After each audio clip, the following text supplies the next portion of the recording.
All right. Good morning. Good afternoon. Amazing agents and leaders. It's Coach Pipes coming at you with my partner in crime, Mr. David Thompson, right, for another great session of Real Estate Titans, where we bring you the best minds, the greatest leaders in the space of real estate for you to be able to learn the cheat codes, learn the process, learn the story, so you can rip it off, duplicate it, and deploy it. And my friends, welcome back, DT. Good to see you as always. David, man, it's been Likewise. we're winding the corner right now for all of you that are listening. We're winding the corner right now going into Q2, right? And it's an exciting time. It's always one of those times to be able to pivot, to look at what's working, what's not working, and on top of that, to be able to make the adjustments. And I am literally, when we were putting it together, the list of individuals that we wanted to be able to actually have on here as we started Real Estate Titans, this gentleman was top of the list. And we're really excited that we got the chance to be able to grab him because he's so busy, like with his team, with his organization at EXP, with his daughter who is graduating this year. Congratulations on that.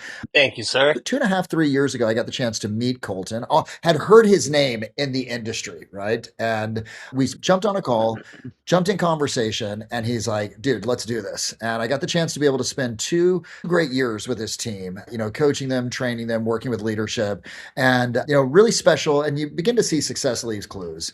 And, we always talk about like, can a leader be optimistic? One of the most optimistic individuals that I've ever met, one of the great leaders. And he has Colton, one of the key things that leadership is about is no as much as yes, right? Like knowing what Yep. to say no to, knowing what to say yes to. And what I really do respect is I remember us being on multiple coaching calls and you're like, great idea, no right now. Okay. Do Yeah. it with the leaders. And I was like, okay, you guys, because it doesn't line up with where it is that we're like what our game plan is. And so it wasn't all the time, but I can remember 2 definitive times. And it really made me Yep. recognize just what a critical part of leadership that is when we're on those coaching sessions for you to be able to stick to the course. So, ladies and gentlemen, it's such a pleasure for us to bring to you Colton Whitney, Southern California, EXP, badass of all badasses, great leader, agent, father, frickin', and good friend. So, Colton, welcome to Real Estate Titans, man. Well, thank you, brother. One, I'm honored to be on here with you. You know, I love you. In terms of coaches, there's nobody better than you.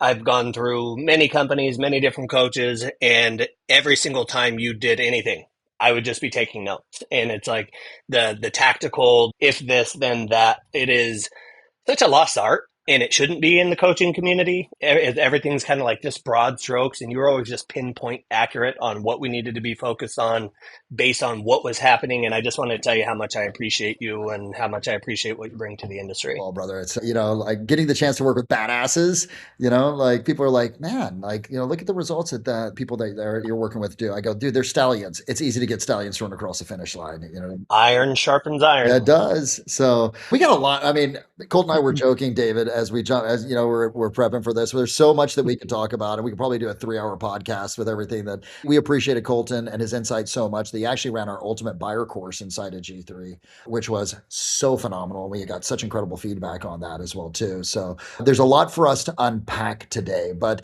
tell us a little bit, if you would, about your team, how long it's been in existence. And I think we'd be doing a disservice if we didn't dig into like how you got into real estate and those first couple of years for Yeah, so I started my career. I had my daughter when found out I was going to be a dad when I was 16. And so fortunately, I was from like a little podunk town and I hated where I lived. I love it now. I wish I would have appreciated it when I was a kid, but it's like a tiny little town where you rode horses and rode four-wheelers to school. Like it seemed boring as a kid, but it wasn't. But because it was a little town, there wasn't a lot to do. And as a result, I became a dad very early. And I had graduated high school 2 years early just because I wanted to be done. I never liked school. But I also, real estate, like, wasn't completely my thing. I had a mentor that I appreciated and I loved him. And I definitely had interest in the business, but especially when I found out I was going to be a dad. I wanted to be an attorney, wanted to be able to go to school. My parents couldn't afford to put me through it. So ultimately ended up just getting into real estate when I got emancipated early. So I was able to start when I was 17 and started in Las Vegas. Hated Las Vegas, hot, miserable lifestyle, very transient town, doesn't bring out the best in people, and didn't want my daughter to grow up there. We made the decision when I was like 24, 25 to move to California a little over 10 years ago and start all the way over. And people thought we were crazy because we sold a ton of houses. The year I left, we sold like 412 houses. And starting over, optimistically, I thought we were going to be fine. And I was like, oh, this is going to be so easy. I'm just going to plop into California and we're going to start crushing it and look at their sales prices in comparison to ours. Found out I got my ass kicked. I got a total beating as a result of it.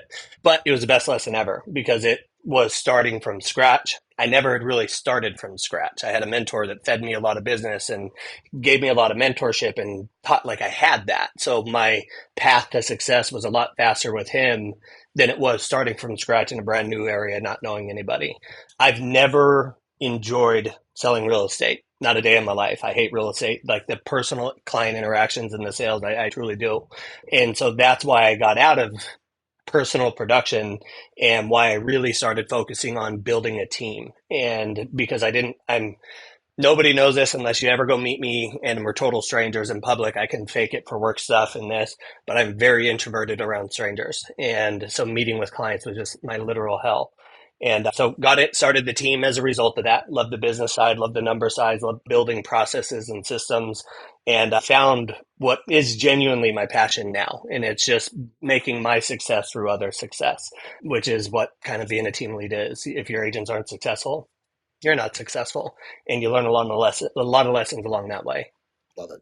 Where do you guys stand right now? Like 2025, what were the numbers looking like both in team size and then also volume and production? So right now, last year we flatlined. Last year was a bottleneck year for us. We bottlenecked with leadership, we bottlenecked with systems, we bottlenecked with everything, and it was my fault. And so we got really intentional on what we needed to fix. We implemented EOS. But this year, the market's down by 5% year to date, and our team's up 57% year to date, and we have less agents than what we had last year. And that solely comes from we've set standards, and agents who hit those standards stay with us and earn a disproportionate amount of the opportunity. And agents who do not hit standards get put on a plan, and if they're not able to hit it, then we remove them from the team. We let go of 7 agents on the first. On the 1st of April? April. Wow. Yeah. That's not an April Fool's joke. No, no, and you know what? I should have thought about that because maybe they thought it was. But it's never a surprise. People Yeah. know. We make it very clear that when you join us, this is what you're agreeing to. Like your success, we're committed to it. We'll create the environment. We'll give you the opportunities. We'll give you the training. We'll give you the systems. We'll give you the accountability. We're going to give you everything you need to be able to choose to be successful. But if you, at the end of the day, you walk into the room, refuse to pick up the resources, refuse to read the instructions, refuse to do anything and use the tools that are provided, we're going to let you go. And the struggle that I had in the beginning was these are people like when we onboard, I know about your kids. I know about your wife. I know what your children's names are. I know what your aspirations are. Like onboarding, we spend an entire day identifying what their dream board scenario is. And we also then make them focus the day on their nightmare board scenario. What happens if you don't show up the right way? So in that practice that we do during onboarding, we learn a lot about them and we become very close.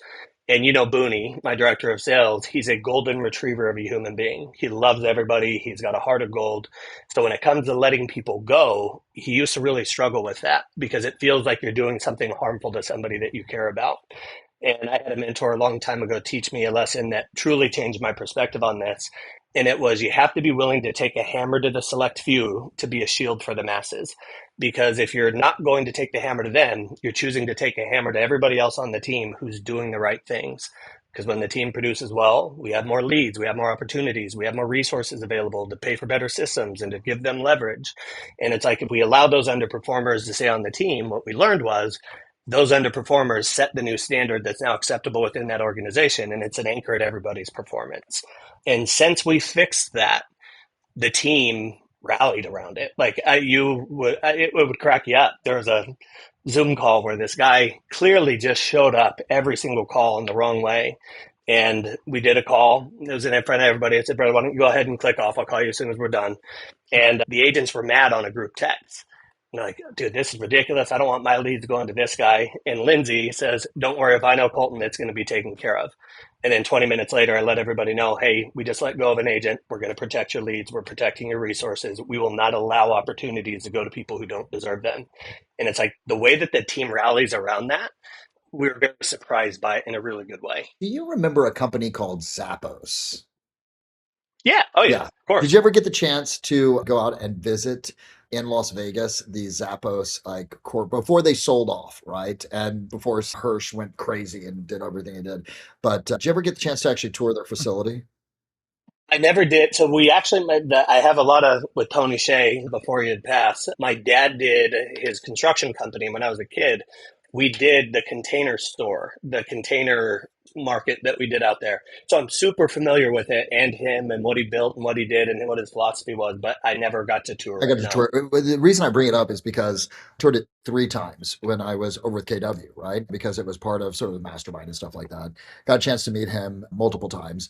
He said, if you set the standards the right way and hold the right culture, then the team will self manage itself to a certain degree. Correct. And you're beginning to actually experience that right now, where there's that self Yeah. management component. I love it. Yeah, Yeah. beautiful. I mean, did the team being up 57% year to date, we don't have more agents, we don't have more leads. It's just agents stepping into their own, being held accountable and like rallying around each other and setting up their own accountability groups. Accountability, I think it's a Chet Black quote, but the accountability is the most sincere form of love. And I believe that. Yeah, absolutely. It's how we show someone we care. Yeah. And speaking of models that are out there, then I'll turn it over to you, DT. There's a lot of models now that say, go get as many bodies as you can. Recruit, Yeah. recruit, recruit, recruit, and it'll take care of itself. Yeah. You guys have gone almost, I don't know if it's by design, by choice, or just it sort of worked that way. You guys have gone almost a different direction, which is let's get the PPP up first and maybe then recruit, right? So I'd love to hear about, was that a conscious choice?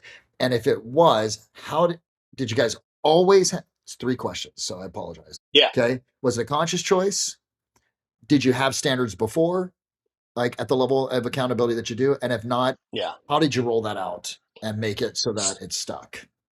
So we were everybody else. We have standards that look really pretty on the poster and it looks really cool on a wall and it looks good to be, and it sounds good to say on stage.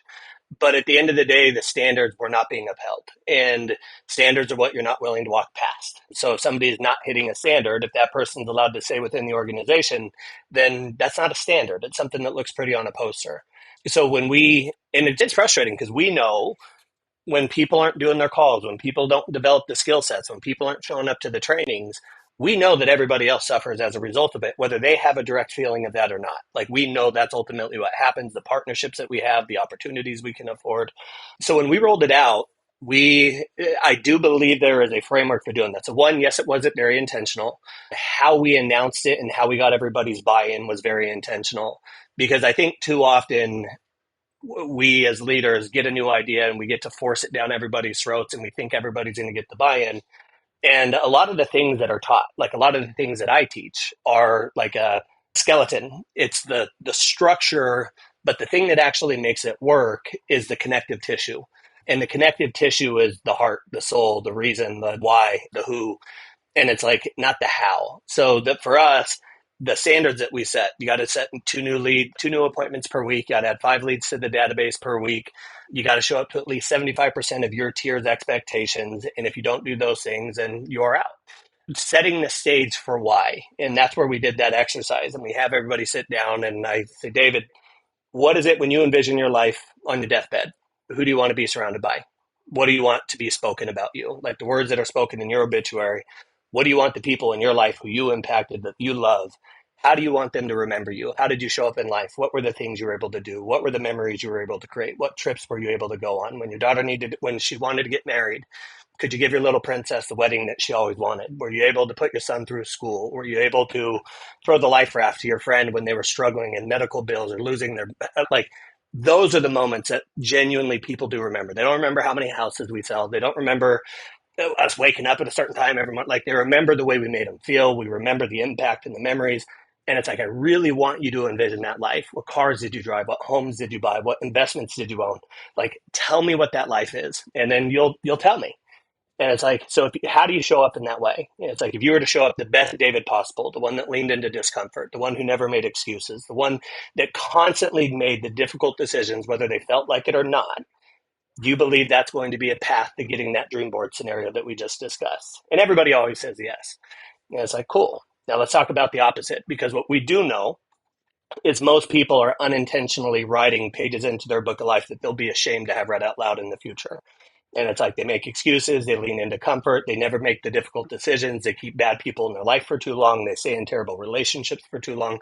And it's like each and every day you're putting words into this book that's going to ultimately create your final story.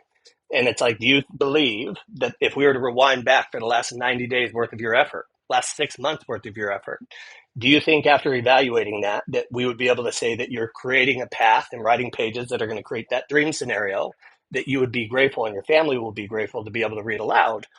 Or do you think you're unintentionally just burning pages, spiraling towards that nightmare scenario that you would have a shame to be read during your obituary? And everybody will be honest. Like when you really do connect people, and this is like a whole 30-minute thing that we do, and it's like everybody will be honest and they'll nightmare scenario. And it's like, cool. I'm not going to beat you up for what you didn't do yesterday. We're not going to beat you up for what you did for the last 6 months. I'm not going to have you put together waste all this time putting together a plan that I know is going to collect dust for the next 12 months. The only thing I give a shit about is what are you going to do today that's going to move the needle from where you're at to where you want to be? That's it. That's all I want you to focus on. What are going to be the daily standards that you are going to set that is going to intentionally create that dream scenario that you say you're committed to? And it's like, do you believe that you're a person of your word? And everybody says yes. Do you believe you're a person that has the ability to uphold your commitments? And everybody says yes. And says, good, I do too. And I'm going to ensure that you do. And if you don't, we're going to let you go, because our time and attention belongs to those of you who do show up, those of you who don't make excuses, those of you who your actions are louder than your words. Those are going to be the people who remain in this company. And like, dude, at the end of it, everybody's like, let's go. And they get riled up and they get excited. And then when we do our accountability meetings and then follow up boss, I've got all their things. I want to take my kids. I want to go to Greece. I want to be able to take a month off every year. And it's like, Bill, hey, when you and I sat down, you told me you were committed to X, Y, and Z. If I were to reflect back on the last 90 days worth of output, do you think we're creating that, or do you think we're creating the opposite? The opposite. So good. Cool. What are we going to commit to moving forward? And it's like when you don't make it about convert the leads, do this, do that, like all that shit's going to happen as a result of just getting people to get out of their own way. And as soon as we learn to move people, all the other stuff with businesses and the finances and the lead conversion and the process compliance, all that shows up. But I think too often we just keep trying to throw systems and processes at people. And it's like, until we can unfuck the things that are going on in their mind, the things that make them not feel worthy, the things that make them feel like they're not ready for it, none of that shit's going to matter. So that's the approach that we've been taking, and it works really, really well. Really. You and I had a conversation once on this subject, and I found it very fascinating, because I always talk to people about, we figure out what our why board is. We're not motivated by selling 30 transactions. We're motivated by what the 30 transactions does in our life, right? But you turned around and you gave that other perspective. Often we're motivated by the nightmare board. Oh, yeah. So I just found that fascinating. Tell us, and let's go in a different direction on this. What does your day look like? Running the team, working with the agents from the very start of the morning. What is your morning routine all the way through? Just kind of give us an idea of that, if you would. Yeah, so I can tell you now what my routine is today versus what it was my entire career is very different. I used to be a 3:30 in the morning guy. Now I'm a 5 a.m. guy. I like to wake up, like to do my cardio, like to get to the office early. I enjoy doing just kind of like some deep work stuff right now. My deep work time in the morning, uninterrupted. I used to rush into the office and get it done. Now I'm really enjoying just like getting a cup of coffee and doing it at home, like just playing with my dog. Like it's very different than what it used to be. It used to be super militant and very imbalanced. But now it's like that deep work time is just being spent trying to learn AI. So I'm spending morning time learning AI, Cowork, Manus, all the different AIs. Then get to the office and prospecting time. Now my prospecting is new agents. So it's the same exact thing I did as an agent, but now I'm attracting agents instead of clients, and I'm retaining agents instead of clients. So it's the same exact schedule I've always had, but the people who I'm targeting are different. So prospecting, adding new agents to the pipeline, following up, progressing agents through the pipeline, nurturing, keeping people in the pipeline. So that's how the morning is set up. And then from my I'm now only doing 3 recruiting appointments per day. I used to do a lot more. I'm doing 3 20-minute appointments a day between the hours of 3 o'clock. So my day is very regimented. I'm adding people to, progressing people through, and then making sure that I'm nurturing, keeping people in, and then whatever else the day has. Just so everyone understands, I do believe you said 3 a day, right? You're only doing 3 a day, right? Yeah, I'm only You're doing three a pretty. day. It used to be way more. I am on a very different path than what I used. I finally had the ability to just be more balanced. And it's like when we talk about this book of life that we're all creating, when my daughter, she's my world. And she'll Graduate tell you, He graduates this year, dude. Is that bananas? she graduates in May. And I remember growing up, I would work and I just doubled down and I was always the work harder, double down dipshit. And it did work. But I always knew back then, I was like, you're going to regret this one day. And now with Tessa being an adult and with her graduating, it's like I look back on those pages that I think I burned through doing all these things. It's like, man, what I wouldn't do to just go get some of those days back, to be more intentional, to be way more intentional with the memories created and the time that was spent without being distracted. So I've just gotten to a point now where I'm not doing the stupid 80, 90 hours a week, trying to be a lot more balanced, trying to spend more time with her, travel more with her, enjoy my life, not work at full throttle. Still working, but it's just not nearly as hard as what I used to. I want to jump in on this because there's some of our friends that we share that say balanced equals broke. There's a component of this entire, even if you read one thing and some other things, there's no such thing as balance, there's counterbalance. Do you believe that as you were launching this, like as you had the OC component going and you were pushing really hard, was it required for you to be out of balance for a little bit to be able to Yeah. create what you've created? There was a 0% chance that if I didn't do what I did, that I'd be where we're at. Like and I know people don't like that. There is a time and a season. And by the way, we're in a season to where like I'm able, and by the way, if you were to compare it, because this is true, if you look at people who do well, what we consider to be, and this is the truth, what we consider to be not that hard is what most people would consider, oh my God, I'm going overtime. And it's like, but there was periods there where it was 16, 17-hour days. I would be putting together the university at 2, 3 o'clock in the morning, and then I'd be waking up at 3. I'm not kidding. There would be days where I'd sleep for 2, 3 hours.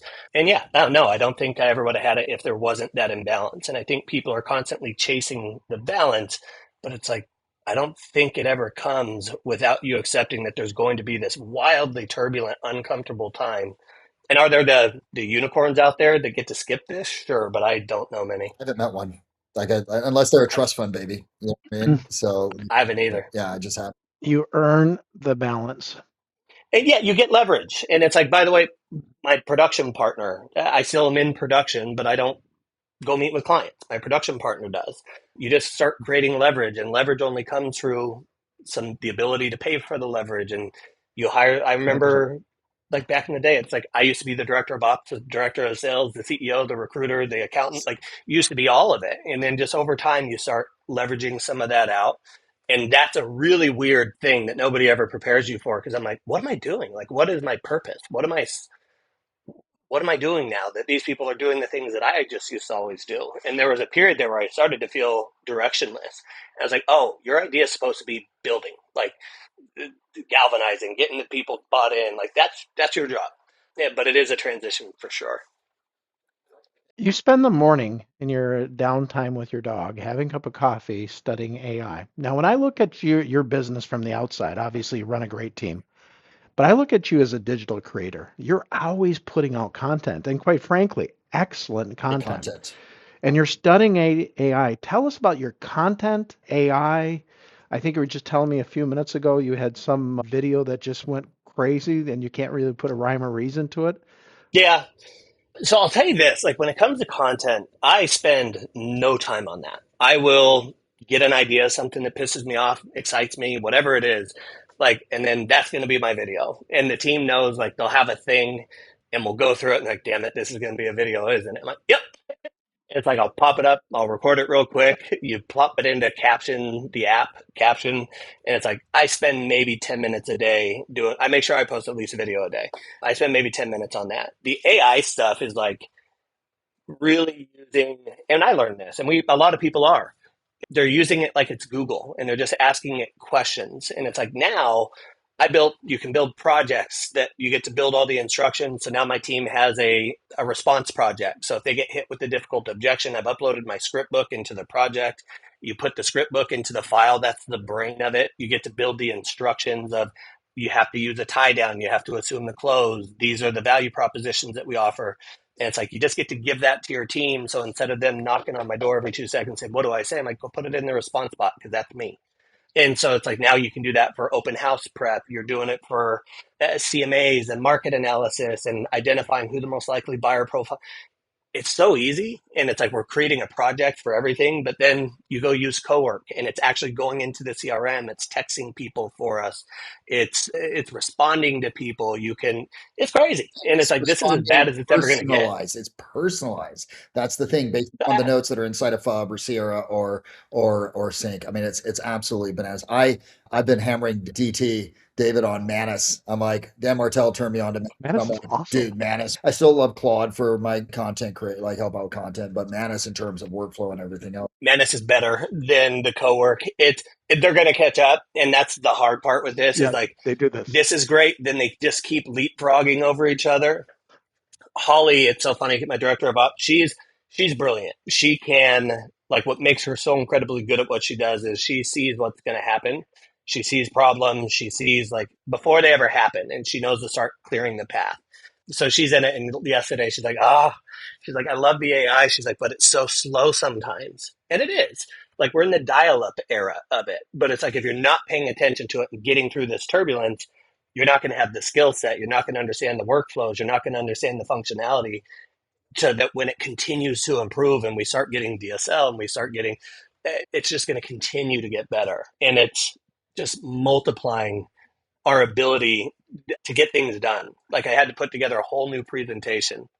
And presentations, Bill, when you're putting together content, Oh and man. it can take you days and days worth of Days. putting And then you everything have to do together. the PPT. You got to do the PowerPoint. Whereas I go in and I'm like, here's the idea, here's the outline, here it is, go. And all of a sudden, literally within, so it's funny. And by the way, I think this is a really important component for leadership, because like, an ability to be able to actually do things and have insights that you wouldn't have had, that now AI gives you chance to be able to have more, well, let's talk balance, more time. I was getting ready to do a presentation for Remax Hallmark, and I was using chat, and it was giving me some crappy like PowerPoints. I Yep. went into Claude. This is prior to Manus, in the last 45 days, just really skyrocketing. And what happened was, it gave me a PowerPoint in the course of, was better than what I would have created, opened up my time to go spend time with my fiance, have dinner with her, that I would have been spending 6 hours till 1 o'clock in the morning doing my PowerPoint. It is, like, if you're not using it, you're literally doing yourself a disservice and your team a disservice at this point. You know that book, The Full Fee Agent by Chris Voss? I bought it. I love that book. I bought it.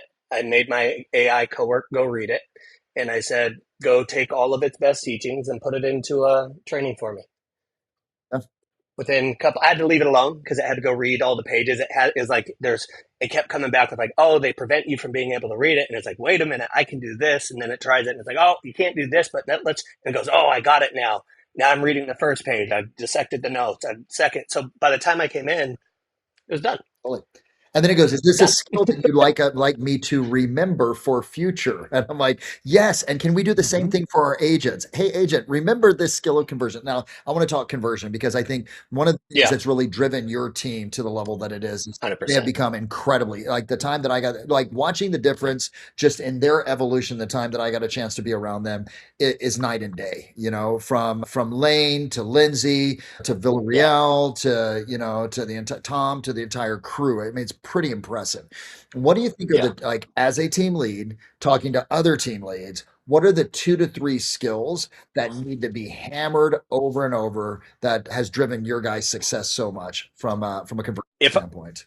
if I were to pick the most effective pillar, it's just you got out. If our job as a leader, and by the way, you as an agent, your job is to know where you're suffering. So if you're really successful, you need to be able to identify why. If you suck at something, you need to be able to identify why. And an agent, your success and or failure is always going to lie within output, things you do to generate conversations with buyers and sellers, skill set, things that you do to turn conversations into appointments being set, process, how you conduct those appointments in a way that leaves you undeniably the best choice. And then the fourth is standards and accountability. So making sure that you're doing enough of the output on a daily basis to make sure that you're driving your business. And it's like, if you're struggling, most agents falls into output. You're just not doing enough of the activity that creates the conversations. But if you're having 100 conversations to close one deal, I sure as shit don't need you to have 200 to close two. Now we got to focus on, okay, you're doing the output. That's not the problem. Now you got skill set problems. What is it? And for most agents, it's they don't know how to handle objections effectively. They don't know how to handle them in a non-salesy way that doesn't sound like a script. They don't know how to build rapport with people in a way that's going to truly move them. Like, so the easiest thing, and this is AI. AI is the thing that identified this for us, is what percentage of the conversations are you having that you're asking for an appointment? Meaning, and by the way, asking for the appointment could be, David, I'm going to go ahead and send you a couple different properties. I'm going to follow back up with you tomorrow. Does morning or afternoon work better for us to discuss what you love and hated about them? And then you can be like, just go ahead and send them and I'll get back to you. I'll be like, yeah, I totally get it, David. It's a lot easier for me to get you off my calendar than it is to get you on. Why don't we tentatively go ahead and set it up for the same time tomorrow around 3 o'clock? And if for whatever reason, if we need to reschedule or push it, we can do that. And they go, okay, cool. Set the appointment. And it's like, your job is to bam, book a meeting from a meeting. Never fail to conclude a conversation, whether it's text, email, phone call, or in person, without tying somebody to the next step. So the average agent, when you listen to their calls, they're asking for the appointment only 10% of the time, which means 100 conversations, you ask 10 times. But then there's the acceptance rate. When you ask, how often do people say yes? And it's like, if I went on 100 dates and I asked every single one of these girls, would you have any interest in progressing the relationship with me? They all flat out rejected me or told me no. It's not that these Orange County girls are crazy. It's that I'm doing something or not doing something that's making these people not have any interest in progressing the relationship. They don't see the value in it. I could be the same exact shitty person who's being that boring person that everybody rejects. However, if I were a billionaire and if I were to bring up on that call that I'm a billionaire, I could be that same boring person that everybody rejected. And naturally, there's just going to be more people who say yes. We can all agree with that. You don't have to like that that's the world that we live in, but it is. Why? Because I have something that's difficult to get that you would struggle to get without me. I'm going to be the easy path. And it's like in real estate, you have the same thing. So one, you want to ask more often. I remember my buddy, baby Huey, every time we'd go out, hi, can I buy you a drink? Hi, can I buy you a drink? Hi, can I buy you a drink? He would shoot, and inevitably, he always had a girl, always had a I date, think always had a everyone's number. got that baby Huey friend. I had one at Miami of Ohio. Yep. I'm like, dude, you're not good looking. You're not, I mean, decently, but I'm like, how do you do it? And he said, I just ask. And I go to the next person, I just You don't, and I go, well, what about rejection? And you'll love this. I think you've heard me say it, right? I go, what about rejection? He goes, well, if I get rejected, I'm in the same position I was before, which is I'm going home alone. So exactly. And by the way, you don't have to like this comparison, but it's a true one and it applies for real estate agents. So what we found is after analyzing all these calls, agents are asking only 10% of the time. It's like, you need to ask every time. And by the way, you won't, but for simple numbers, let's just say you asked 100% of the time. The ask rate did not affect the acceptance rate, which is crazy. Again, baby hood. There is a conversion to one, how he looked, who he was, but naturally there was a certain percentage of people that were just going to say yes to him. And it's like, it works in real estate too. So if you ask 100% of the time, the acceptance rate is 10%. So if you ask 10%, you set one appointment. If you ask 100% on those same 100 calls, you set 10 appointments. Would you sell more homes if you met 10 people instead of one? The answer is yes. But then the real focus is, how do you get more people to say yes? And for us, it's you identify their pain point. You leverage the appointment as a solution for that pain. So when I meet David and I go, David, I'm curious, what is it that's kind of like, I've talked to a lot of different buyers and people are definitely frustrated. Buyers are frustrated. Sellers are frustrated. What's been one of your biggest pain points or frustrations? Bill, I took this from you. What's been one of your biggest pain points or frustrations that you've been experiencing in the market? Everybody says the same shit. There's not a bunch of unique answers. It's interest rates. It's affordability. It's I haven't found the right house yet. So it's like, okay, if I can ask and say, well, David, if I were able to get you connected to a network of off markets that you wouldn't find online, would that be helpful for your home search? Naturally, people are going to say yes and go, cool. The next step is for us to go ahead and set up a quick 20 to a 30-minute consultation so I can show you. And by the way, we show them. Like, I want those properties to actually be there so you can show. People believe what they see. They don't believe what they hear. So you show them those properties so I can show you how we can get you connected to these before they hit the market. Do weekdays or weekends work better for you? So if you get people to ask more often, but then you ask in a way that's going to be beneficial for the client, now you're going to get a lot more people to accept. And so there's just the asking, and then more importantly, leveraging the ask as a solution. And then the one new thing that we've been focused on that's moving the needle better than anything, Shiloh AI found that if you connect somebody on the first three conversations that you have with them, an agent who ties to the next step on the first three conversations with the lead will convert 5.7 times that of an agent who does not. So it's like, just tie to the next step. It's the easiest thing in the world. I'm going to follow back up with you and see what you loved about these properties. I got another house that I think you're going to love. Are you available the same time tomorrow? They say, no, not a problem. Let's go ahead and tentatively, I got to talk to my spouse. Just keep tying to the next step, no matter what, and watch how much faster you progress people through the pipeline. Dude, off of the conversion piece, that just ask. I remember when you were moving the needle on that, right? Because I think you brought that to me through a company, and then you and I started talking about it. I'm like, oh shit, dude, let's and remember we tried everything. We had to put up a sign to your agents that says ask for the appointment. Like we remember that? We were like, how about this and how about that? And really what it came down to is getting them into whatever artificial intelligence, in this case Shiloh, get them into Shiloh, having them role play and get 100% ask rate, right? Like in the role play. That was the big game changer, right? On that. So, 100%. yeah. Well, I mean, and by the way, in the most real way, like an agent struggled, we only have so much time for, hey, can you listen to this call? No, but you can go into Shiloh, you can look at, and now it's looking at disc assessments. It's telling you, like, this is the type of person, this is how you should communicate with them. So it's coaching in real time. And it's like, that's coaching happening without me. And it's huge. DT, I've monopolized this. I'm like, I want to turn it over to you for a little Q&A. Well, just going back a couple podcasts that we did with Michael Baird.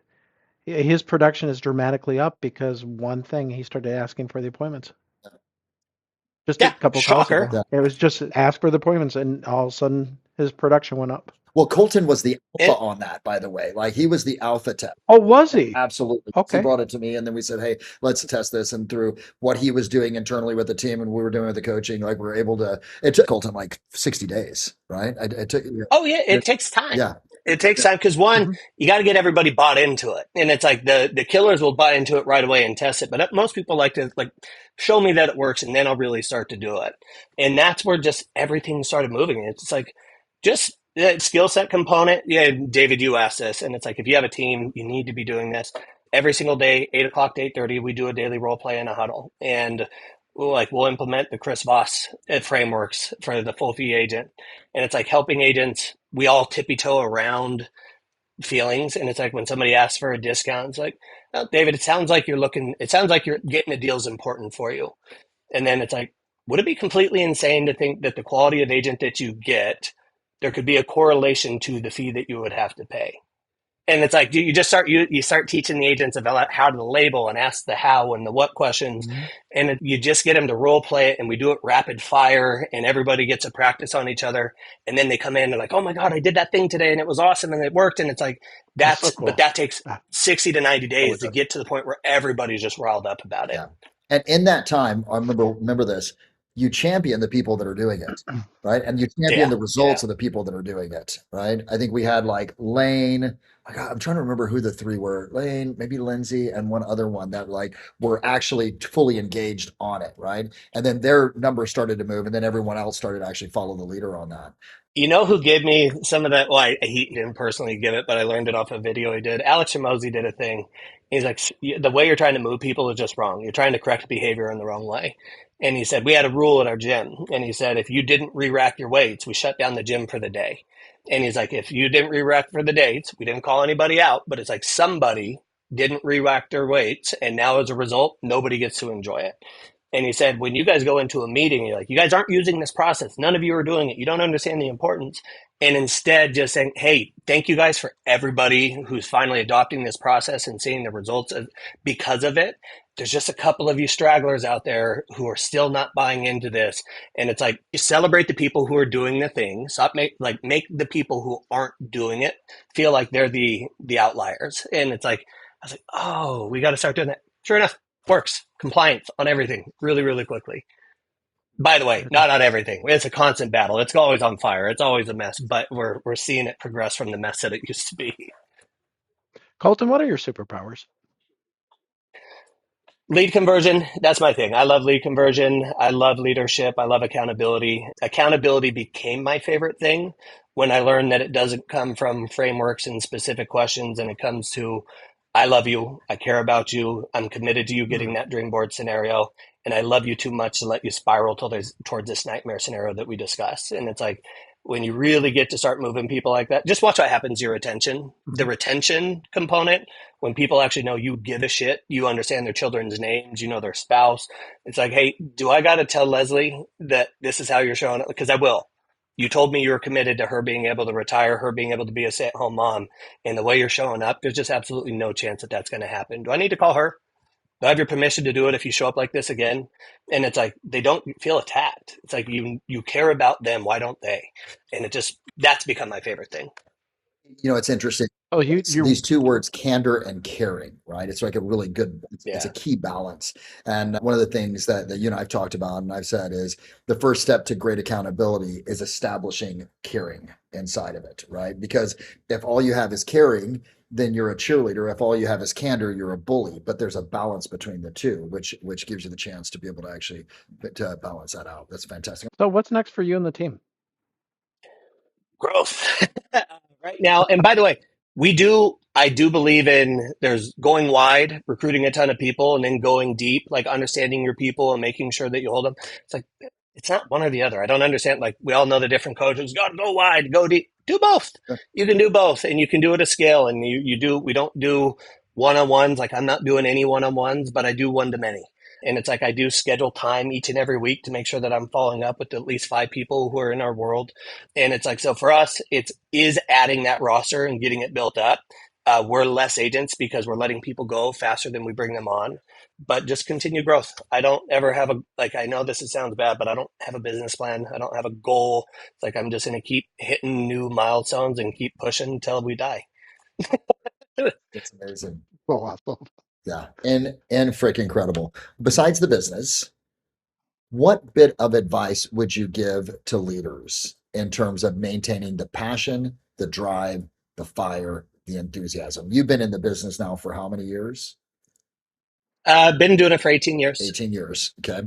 Yeah. I have yet to see your passion fall off. If anything, it's actually getting stoked more and more and more. So, Yeah. what I think I know the answer, knowing you, but I'm just sort of curious. How do you keep that fire going in the face of adversity, in the face of crazy markets, in the face of change, and all in the face ofs? How do you do it? I do things that I love doing. I've really removed myself from the things that I don't enjoy doing. The things that I do, I genuinely enjoy most of it.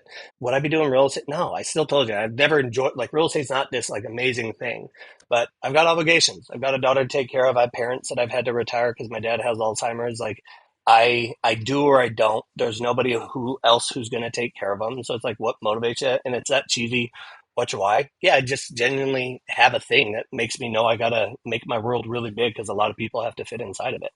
And the sad thing is, I just think there's a lot of people in leadership roles who don't have any desire to actually be in leadership. And it's like, stop trying to do that thing that you hate. You don't have to build a team. You can go into production partner models. Like, there's just too many people who have teams that never wanted to have a team. They hate leadership. They hate accountability. They hate understanding their people. They don't give a shit to take the time to do it. And it's like, for me, it's like, just stop that. Collapse the team and then go do what you enjoy doing, because this isn't it. Beautiful. Love it. DT, any final thoughts here, my brother? Just got to say, what a refreshing attitude on everything. Really enjoyed this. Thank you very I much. appreciate you guys. I genuinely have so much respect for both of you, what you do, the impact that you have on the industry, impact you have on people's lives. Just keep doing it, because there's just not enough people trying. Appreciate that. And Colton, there are people that Yeah, you get around, and after you spend a little time with them, you want to burn your fucking clothes, right? And then there's Certainly are. yeah, and then there's people that you're around that you're like, how can I just get a little bit more time? How can I squeeze more time out? You clearly are the second, Yeah. not the first. And you know, Likewise, brother. you're a leader that leads from the front. You lead with integrity. What you see is what you get. I've spent a lot of time off stage as well as on stage with you, and there's congruency and integrity, and your team shows it, right? So congratulations. Thank you, We brother. appreciate all the impact that you had on our community as well as the community of real estate. So, my friends, If we know you love this, be sure to actually hit the like button, subscribe, be able to actually, see, so that we can keep bringing these to you. And really, Colton, the main game is this. Now go execute, right, guys? Pick the one and go execute, right? Don't try to do it all. Yep. So, DT, anything you want to Awesome. say as we wind down here, my brother? Have a great day. Thank you very much. Have a great day. And Colton, thanks for being on here, man. Okay, all the best to the fam. Give mama a big hug. Love you guys. Appreciate And it. then congratulations on Tessa's Will do. graduation. Okay, thanks again. Thank you. Appreciate it.